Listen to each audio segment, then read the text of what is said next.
Welcome everybody to PDN3, a weekly series where you can learn an instructional strategy, behavioral strategy, or practical application of a tech tool in 3 minutes or less. I'm Latoria Mosley Johnson. This week's PDN3 is our second in a series focusing on targeted instruction in small groups. Joining us this week is Dani Suggs, a reading teacher from Kanapaha Middle School. She'll be sharing with us how she sets up targeted instruction small groups for her brick and mortar students. Let's dive in.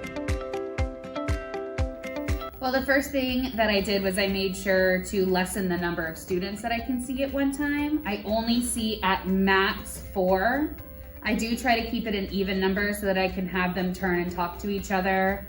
They obviously have to keep their masks on, they sanitize, and I keep them for less than 15 minutes so that we're still within the CDC regulations. I have markers that they can use of mine if they don't bring their own. I sanitize when they're finished, they put them in the unsanitized bin. I also have wipes so I can wipe their whiteboards when they are finished. I will see my students who need the most help 2 to 3 times per week, whereas my students who are understanding the material and they're kind of already on level or above level, I'll only see them once per week. And even if they're if we're reviewing a test and they're getting 107, 112% with the extra credit, instead of having them review that skill, which they obviously don't need, I'll give them some kind of challenge to really just expand their thinking. But I won't see all of the groups the same amount of times throughout the week. While we're working up here, I'll give the rest of my class an independent activity. And at the end of each 15-minute station time, I'll go around and I'll check and make sure that they are continuing to work while my next small group is coming up and getting back into work where they need to be.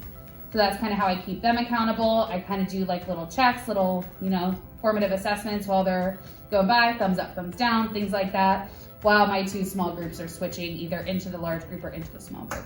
Sometimes we will take a look at a test that we had just taken that they may not have scored so highly on. Other times I use the iReady data and I look at who has struggled with certain lessons and pull them with an iReady lesson printed out, and we'll work on that together. Sometimes I'll have them work in small groups out there, whether it's on a test, kind of going over corrections together, opening up to their notes and seeing, what we have missed, what we haven't missed. Other times it is totally independent work where they're working on a comprehension passage, making sure that they're text coding and close reading and doing all the things that they're supposed to do. So it just kind of depends on the day and what it is that I'm needing them to accomplish. Next week, we'll be sharing resources and high-yield instructional activities to support targeted instruction small groups. Our focus will be math and ELA reading classes. This has been your PDN3.